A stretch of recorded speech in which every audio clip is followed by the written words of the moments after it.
Hello, I'm PJ with LV4GD, and we continue with Genesis 32. Jacob went on his way, and the angels of God met him. And when Jacob saw them, he said, "This is God's camp." So he called the name of that place Mahanaim. And Jacob sent messengers before him to Esau, his brother, in the land of Seir, the country of Edom, instructing them, "Thus you shall say to my lord Esau, Thus says your servant Jacob, I have sojourned with Laban and stayed until now. I have oxen, donkeys, flocks, male servants, and female servants. I have sent to tell my lord, in order that I may find favor in your sight." And the messengers returned to Jacob, saying, "We came to your brother Esau, and he is coming to meet you, and there are 400 men with him." Then Jacob was greatly afraid and distressed. He divided the people who were with him, and the flocks and the herds and camels, into two camps, thinking, "If Esau comes to the one camp and attacks it, then the camp that is left will escape."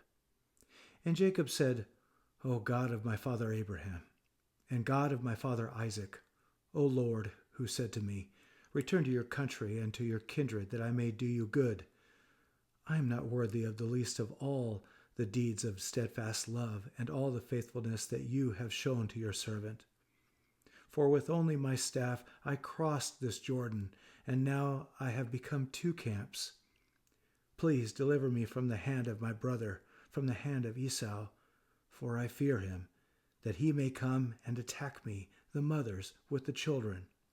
But you said, I will surely do you good, and make your offspring as the sand of the sea, which cannot be numbered for multitude." So he stayed there that night, and from what he had with him he took a present for his brother Esau, 200 female goats and 20 male goats, 200 ewes and 20 rams, 30 milking camels and their calves, 40 cows and 10 bulls, 20 female donkeys and 10 male donkeys. These he handed over to his servants, every drove by itself, and said to his servants, "Pass on ahead of me and put a space between drove and drove."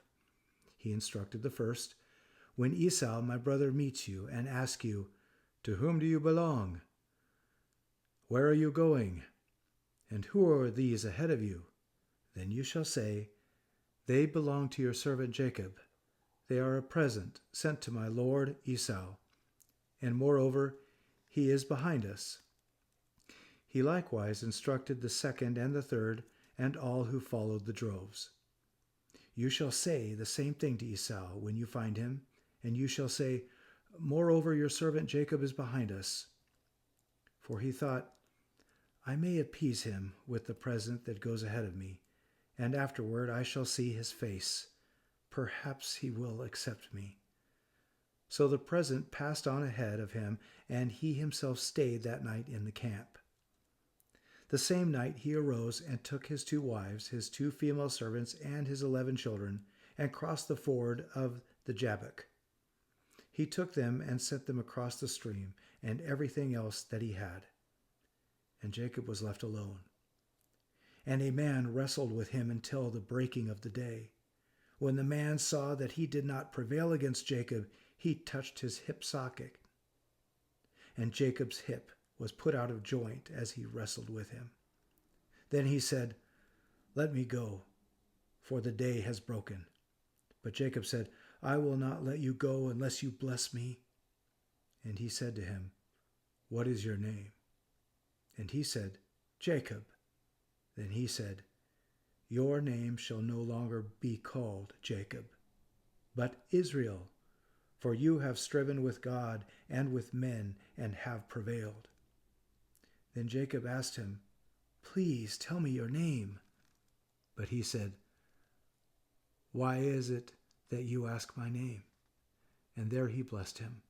So Jacob called the name of that place Peniel, saying, "For I have seen God face to face, and yet my life has been delivered." The sun rose upon him as he passed Peniel, limping because of his hip.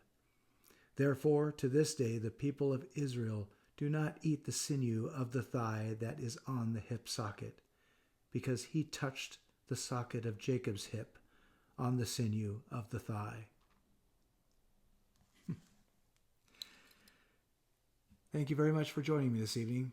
Look forward to next time.